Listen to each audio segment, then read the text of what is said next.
We won't have a commercial season this year because there's no fish. Because the river was low and too warm and they can't spawn and they can't be the right size to come home. So there won't be any this year. The solution is to fix the problem you caused. We caused it, people caused it.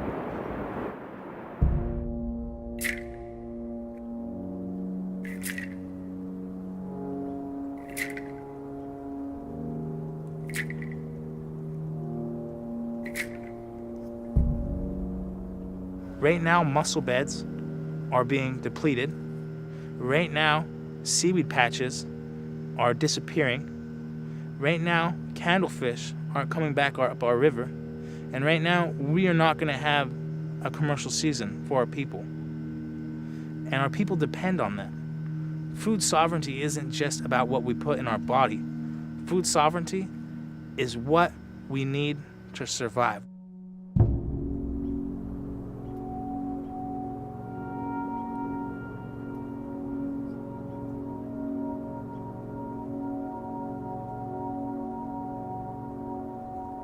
When the federal government shut down, there were tribes that were receiving 100% of their food through federal food aid.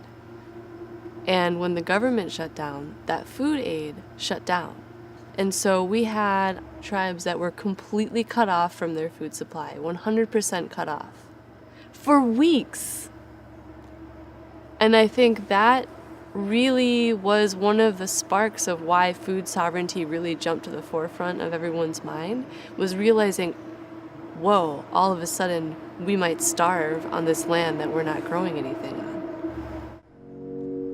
Food sovereignty is having the control over the food that you eat, not having to worry about whether you have enough.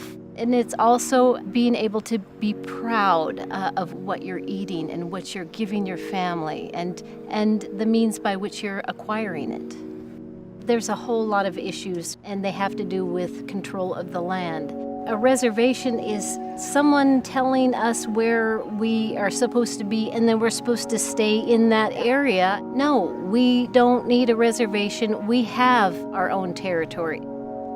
Federal policies, laws, ordinances dictate land management practices on the national forest.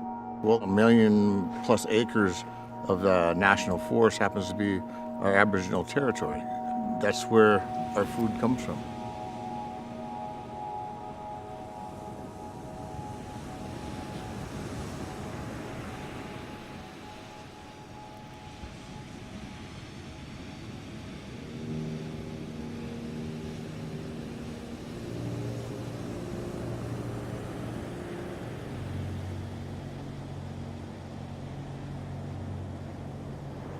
For a long time it was just survive, run, hide, survive.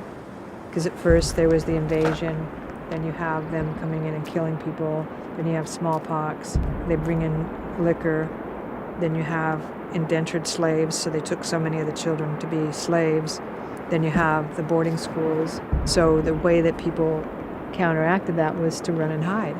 You know, you couldn't have ceremony because it was outlawed. You couldn't speak the language because it was outlawed.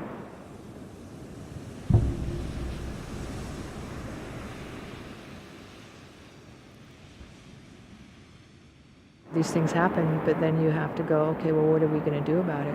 We've got a lot of our ceremonies back, and more people are speaking the language, especially the young people.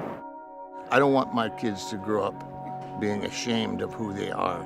They should have real choices about living the kind of life they want to live and feeding themselves and their families. When that link between understanding why land is so important in a ceremonial sense and youth connecting to the land, when that doesn't exist, there's an element missing. So it's really important to help youth reconnect to land in that very ceremonial, spiritual way. When I get chased by fish and game for collecting mussels on my ancestral territory, that is oppression. When I can't go to harvest stuff I need for my ceremony to live freely and celebrate my life here as an indigenous being and take part in the ceremonies and customs of my people, that is oppression. We have our inherent rights of fishing, hunting, gathering, and we will exercise those exactly in the face of having problems with the government. So we're, by definite example, resilient peoples. Part of food sovereignty is taking that action into your own hands and exercising your right to feed yourself by any means necessary. That's a call to action for us to push back and create our own food sovereignty code so that we don't have to be oppressed by that system. This place, it's sort of genetically in us.